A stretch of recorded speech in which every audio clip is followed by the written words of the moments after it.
Talking a lot about District 19 today, and in studio with me, one of the candidates running for Texas 19, Don Parrish, in studio with me. Good morning, Don. How are you? Morning, Chad. Glad to be here. Well, glad to have you in studio. Tell folks who maybe they have not heard of Don Parrish before, tell them a little bit about yourself. Well, Chad, I'm definitely the rural candidate. I'm from Mountain Plains, Texas. I've been a cotton farmer all my life and made my living on the land and raised my family, and we live out there in Plains. My wife's the CFO of the hospital, and I've got two grown sons, and they both make their living in this district also. What was it that made you want to get involved in this race and seek the office? Well, Chad, we've just had a lack of representation, particularly from the rural farm level in Congress, and things have just gotten out of hand, and there's some things that need repaired and fixed. Well, talk to us about some of those issues then. Well, I think that Washington's broken, obviously. We've got the hard right against the hard left, and there's no voice for the middle, and I think we've got to finally form some alliances and bring some people back together. The farm bill is always a contentious issue, and a lot of times the story's not told correctly, and that's one of my things is from the rural point of view. I want to be able to tell that story because there's only 36 rural legislators there in Congress, and they need all the help they can get. I think for many out there, when it comes to the farm bill, that they don't know much in depth on the farm bill. So tell folks what you think they need to know about the farm bill and why it's so important to you. Well, it's important, Chad, because we view it as an economic stimulus. I mean, anytime there's government money involved, some people view it as a subsidy, but we view it as economic stimulus because from the farm level, if dollars are injected into the economy, they turn over in this economy, 7 times, and that's a huge economic boom for cities and everything. And I just believe if you keep the rural health of the economy good, the cities will follow suit. So, what changes would you make to the farm bill, or what changes would you like to see made to the farm bill? Well, you've probably heard some of the other people talk about cotton kind of got left out this last time, and we're the largest cotton patch on earth is here in District 19. So that affects an awful lot of people out there in the rural, and we've got to have some safety nets in place to ever maintain ourselves. China is a huge factor in cotton. I call them the OPEC of cotton because they've got the big warehouse and they can control that market, and they've driven our prices down, and they want to drive us out just like the OPEC wants to drive the shale producers out. And we've got that in this district also, and I kind of represent the energy side of things too. So is there a way of trying to get a more level playing field out there? Is that what you're looking for? Is that what needs to happen? Sure. We got to have a level playing field, and we've got other countries subsidize their farmers way more than the United States does, and we've, like I said, we basically left cotton out of the last bill except for some insurance, and we only got the insurance back in there tied to a highway funding bill right there at the last minute. So we're really having to pay attention, and people look at the farm bill. It's only 13% of the USDA budget. 73% goes to food stamps and the SNAP program and that sort of thing, and even that's an economic stimulus, Chad. The people that benefit from that is Walmart and the big grocery stores. They get every dollar of the food stamps spent there at retail levels, and so they lobby for that money. And so we've got to keep that farm bill tied with that food stamp bill, or if we have to stand on our own, there's not enough of us there to tell the story, and that's what I'm talking about. I'm the rural guy. I want to tell that story. So you think it does need to be tied together with SNAP, the farm bill? Absolutely. It has been since 1933, since it came into existence, and you've got to have that urban vote to ever pass any farm legislation, and so it's definitely a big part of it. You mentioned that some look at the farm bill as subsidies. You say that it's stimulus. I do. There's one of the major candidates in this race who says we need to wean ourselves off of the subsidies. How would you respond to that? Well, I think, that's there again, it's that lack of education and that lack of viewing the rural economy for what it is, and the fact that, we operate on slim margins. Any other corporation in the world would not dream of touching a farm business because we operate on the tiniest of margins. And so that's why I'm saying these packages of stimulus are all that sometimes keep a guy going from year to year. And you'll start seeing failures, and then your bank, we've got a credit crisis on our hands, and this is what shores up those loans and that sort of thing, because farmers do handle a lot of money. We're a big business. Earlier you mentioned, and it was one of the first things that you said, that you've got the hard right or the far right going against the far left, and that there's got to be room in the middle. Is that a message that you think is in touch with where voters are today? Because let's just look at the presidential race. The folks who are considered in the middle are getting drowned out, and the folks in the middle are not supported by a lot of those in the Republican Party right now. It is those on the more far right. So do you think that what you're saying is in touch with the majority of voters in this area?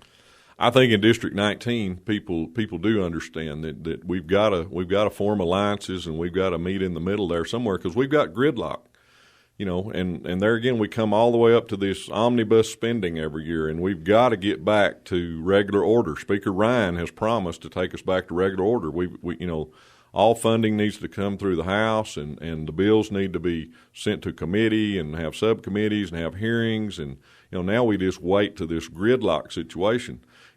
Farmers in particular, we're subject to the law of nature. Nature doesn't wait on anybody, and this wait until the very last minute to know if something's going to happen. It's just got to stop. Let's say that you win this race and you take the message of, hey, let's work together.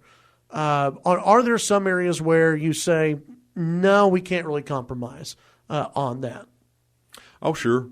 There's definitely some items. We're clearly I'm a life NRA member. I'm not gonna give any on giving up our guns and that sort of thing. Are there any other issues? I'm a pro-life kind of guy, but I think there are instances that abortion is probably the right method to take, but we've got to we got to give a little to get a little. We're visiting with Don Parrish in studio. VoteParrish.com is your website. When we come back, we'll get into some other issues. We'll also talk about compromise and deal-making in Washington, D.C., because let's be honest, in the past, Republicans haven't been that great at it. So we'll talk about that and what Don Parrish has planned if elected. We're here on the Chad Hasty Show, News Talk 790 KFYO with Don Parrish. We'll be right back. Chad Hasty Show, News Talk 790 KFYO. Don Parrish in studio, candidate for District 19 Congress. His website, Vote Parrish, 2 R's, VoteParrish.com, where you can check out more information on Don Parrish. Don, thanks again for coming in.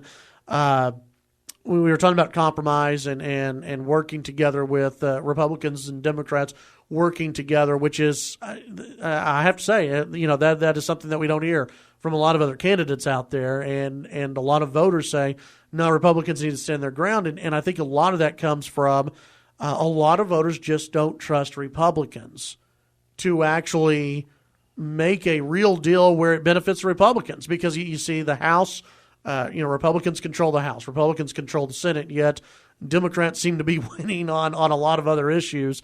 And when the two sides come together to make a compromise, it seems like the Democrats come out on top. So how do you switch that around and change people's minds on that? Chad, we got to quit being top down. We got to be bottom up. We keep letting administration drive the train here, and the Congress has got the power. There's 3 branches of government, and we've got to take care of that.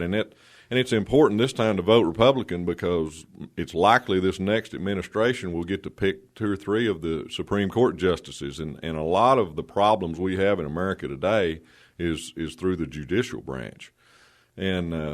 But yes, I want to work with some Democrats. I think in this region we missed the old days of the Charlie Stenholm, Larry Combest type relationship, and that's what I want to get back to. I think there's still those folks in the middle that are ready for somebody to just reach out to them. Earlier you said that when it comes to abortion, and abortion pro-life issue is very big out here. Obviously, you said that in some cases it's I believe I'm paraphrasing you correctly here, but said it's the right path, abortion. what are your cases, or what is your stance on abortion rights? Well, Chad, I mean, I think that, you know, in the case of rape or incest, or if the mother's life's in danger, that sometimes that's, you know, we can't just hard line say that it's always got to be that way. So I think there's got to be a little bit of give in there. I think if someone's put in that specific situation, they would change their mind. It's kind of like there's no atheist in a foxhole. Visiting with Don Parrish in studio, running for Texas 19. Let's talk about border issues. Obviously, that's a big player right now and has been the last couple of years. What would be your plan to tackle illegal immigration? Well, obviously, we got to secure the border. You know, we've got to stop the flow, and immigration is big business. And I think you've got some people working hard to keep immigration going and that sort of thing, and we've got to deal with those that are here. Some of these people have been here for 10, 12 years, you know, and you keep talking about undocumented people. They bought their documents somewhere. Someone gave them those documents, because employers are not employing people that don't give them some type of documentation. So, you know, one place to stop is, it should be a crime of high treason or something for somebody to furnish somebody, you know, false paperwork. And then you've got to offer a program to let those folks come out of the shadows and maybe be in the system, not give them citizenship, but maybe give them a pathway that they can start down that path. Because if you take that breadwinner out of a family unit that's been here long enough that he does have American kids, he may have an American wife, that sort of thing, you create another welfare issue. So it's way more complicated than just saying, we've got to close the border. We've got to deal with the problem, but we keep not dealing with the problem. Right. In your mind, if let's say you're elected and the president comes to you and says, "Give me your thoughts, give me your ideas," what would you tell him how to secure the border specifically? Well, I think we've got to spend more resources down there. We've got technology, the drone technology and that sort of thing, and we've got to track some of these people that are coming in and just spend more resources, possibly add more agents and just really show them the support. Right now, we keep having this, catch and release kind of program, and we've got to form some type of a deterrent. It's got to quit looking so enticing and so easy to get into this country. Does there need to be a wall? There pretty much is in Texas now. I don't know if you've been down there. I've been down there. We have a wall. And there still needs to be some strategic fencing in some of these areas that they tend to come across at the most rugged areas, and they pay their fees to the coyotes, and the coyotes have their trails and tunnels and all that sort of thing. So it's got to be a combination of everything. It's not just one simple thing. When it comes to, and you brought up illegal immigrants who are hired, what would you do as far as employers go who knowingly hire illegal immigrants? Should employers be punished or fined? Well, and there again, that's what I was saying. They generally get the paperwork. You've either got to, and then we get into the civil rights issue of you can't really check a person out thoroughly. And so, the employer needs to not be fined or anything. They've all got to have this unskilled labor in some instances to do the menial task that we see, in the country. So you're not going to stop that. But, there's other programs, the H-2 program and different things like that require people to pay, fees and furnish housing, and it's a little more structured. Visiting with Don Parrish in studio, candidate for Texas 19. Where do you draw the line? Because this has been a question raised in the last few years about government shutdowns. Where do you draw the line on government shutdowns? What's your philosophy overall on how to use that tactic? Well, that's what I think it's a terrible tactic, and that's what I was said earlier about in the farming industry. We have to follow the law of nature. I mean, timing is everything, and so that's why the new speaker said he would get us back to regular order, and I think that's a huge part of it. We need to not get to the point that we have to think about shutting down the government. That's just going to cause more strife between the two parties. But if it comes to, let's say, a bill that you're absolutely against, tied to Maybe funding for, maybe we'll use this example during, I know, the Faith and Family Forum, and it's been used before, but Planned Parenthood funding tied to Farm Bill or tied to really any other piece of legislation out there. How would you vote on that? If your constituents are out there saying, we don't want any funding to go towards Planned Parenthood, we don't want abortion funded, we don't want Planned Parenthood funded by the U.S. government, what do you do? Well, I think there again, you've got to, part of it is all propaganda, and part of it you've got to think about your district. I'm going to represent this district, so I'm going to vote what I feel is the pulse of this district. So the district says, vote against it, vote against the Farm Bill. If it's tied to Planned Parenthood, you would do that. If the district says that, yes. Visiting with Don Parrish in studio. Earlier, you mentioned some old school Democrats. Would you say that you kind of align with them, or when people look at conservative versus old school Democrat, and you brought up some of the old school Democrats who are out there who were, I would say, more in line with not what we have right now in the Democratic Party. Absolutely. At all. Would you say you align more with them than some of the Republicans who are running now for office? Well, I'm a conservative. I want to call myself a conservative, and yes, we've watched that party change through the years. Most people that are my age, our parents were Democrats, but They were Democrats because they were conservative, and then the party left them. They didn't leave the party left them, and so the Charlie Stenholms of the world are people that I truly admire. Do you think the Republican Party is drifting too far to the right? I do. How do you change that?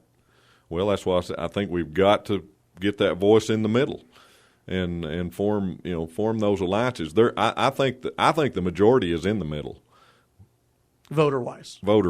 Okay. We have about a minute left. Tell folks in that minute or so why they need to vote for you. Well, I'm the rural guy. I embody the culture of this district, so I think and rural can actually win this election if they'll just get out and vote. You can find me at voteparrish.com. I've got a Facebook page. I'm on Twitter. I'm pretty easy to find, and I've started posting some videos. Great. Don, we'll get you back in studio as this election continues down the road. We're less than a month, only a few weeks away from early voting, so we'll get you back in studio pretty soon, okay? Thank you, Chad.